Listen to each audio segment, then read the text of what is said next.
Do you want to complete Root of Nightmares, but you don't know how to? Well, I'm here to give you a step-by-step guide on Ron, with each of the encounters, mechanics, and bosses. So if you want to see more content like this, please like and subscribe. But anyway, let's walk you through Root of Nightmares. Now this encounter is really simple, and there's 2 methods on how to do it, which I will get onto later. The mechanics in this encounter is activating each light node until all of them are done. On the left there is a debuff called Sweeping Terror, and this will continuously count down until 0, which then it's a wipe. The way to increase this timer is to kill the tormentors that spawn once you have killed the scions. These scions will be in static locations and in bubbles, so it's not hard to miss.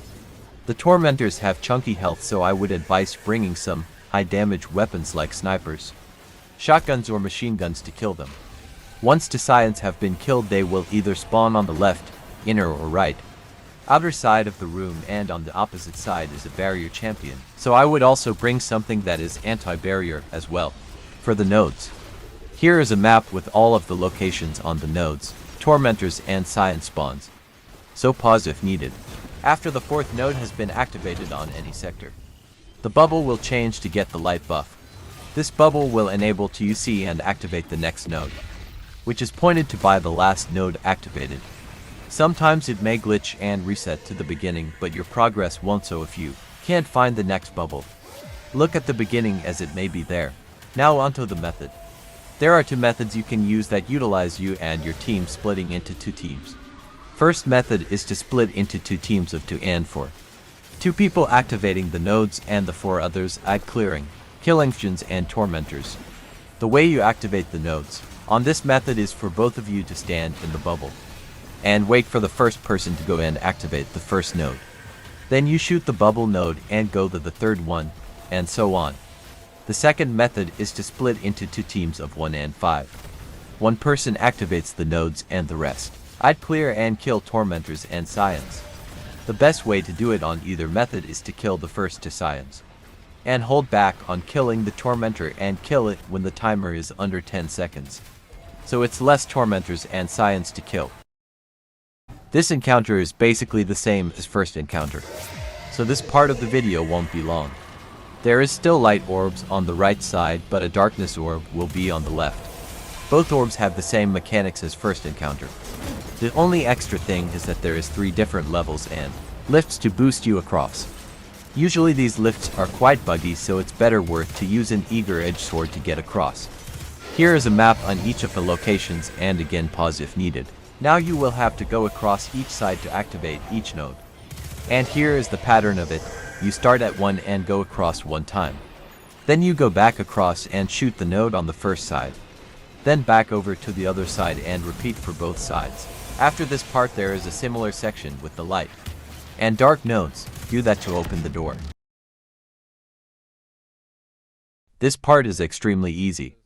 This jumping puzzle has the same stuff as second encounter, only with a wipe wave that comes every 20 to 30 seconds. To avoid dying to it, you need a darkness refuge. To get that, you need to get a light buff by shooting a light node. Then go over to a darkness node and shoot that dark node with the light buff. Then it will give you a 14-second timer that won't go down as long as you're standing in the darkness node. Note that the node isn't infinite, so it's best to keep doing that even when standing in one. There will be what looks like the end, where there's a white square above you, but to your right there's a door that only opens when everyone is at that door. Once that door is open, follow the path and keep on getting refuge buffs till you get to another door, which is going to be third encounter. Now this encounter is completely different to the rest of the raid. I do not know why, but it is what it is. Anyway, this is the planet's encounter. It seems scary looking at it, but once you get the hold of the mechanics, it's actually quite simple. There is a light and dark side. Light is on the left and dark is on the right, and you're basically looking for the odd planet out. I'll explain that in a second, but first the mechanics. You should have 4 people on each plates. L1, R1, L2, R2 being the top plates, and the 2 extra on I'd clear. The I'd clear people should kill the Centurions that spawn as quick as possible on both sides. This spawns Colossuses on each plate. Only people who are moving planets should kill the Colossuses. All colossuses should be killed as soon as they spawn, and now you will see these orbs under each planet. People on both sides should call out what planet should be moved. And the way you can see is seeing which one is the odd one out. If you are on light side, then there are 3 planets on each plate. You are looking for the dark planets, and that's the opposite for dark side. The map I am showing here shows each planet location and how they are numbered. The planet closest to where you entered from is 1. 2 is at the back and 3 is near the boss. Both sides call out which one is I, and you pick up that planet by holding your interact button on the orb under the planet. Then you go over to the other side and deposit it on their odd planet.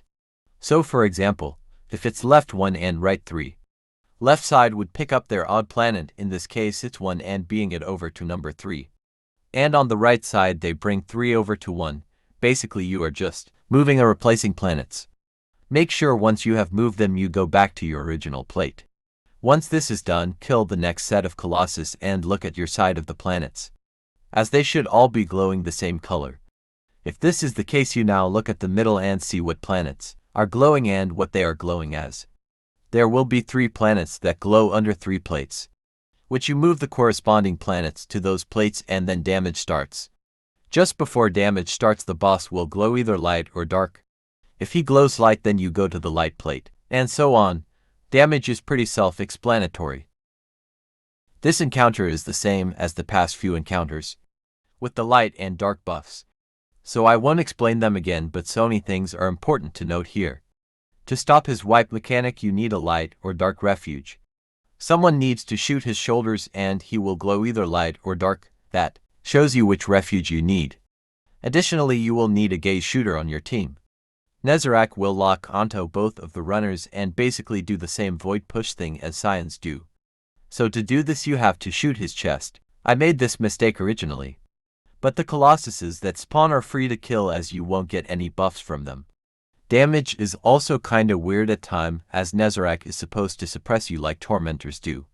But if you stand on a plate and stand towards the back, then he can't do anything, so I would recommend to stand on a plate.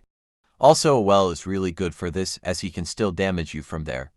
The weapons to use for this would either be 5 Thunderlord and a Divinity, or 3 rockets.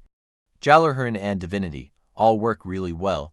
Sometimes Estorickk can glitch where damage starts up where he spawns, so if one of the runners haven't completed it, then they should hold back until he has jumped down and is roaming about, so damage is easier. Anyway, if you enjoy content like this, please like and subscribe, as it would help me a lot, and you have made it to the end of the video, so why not?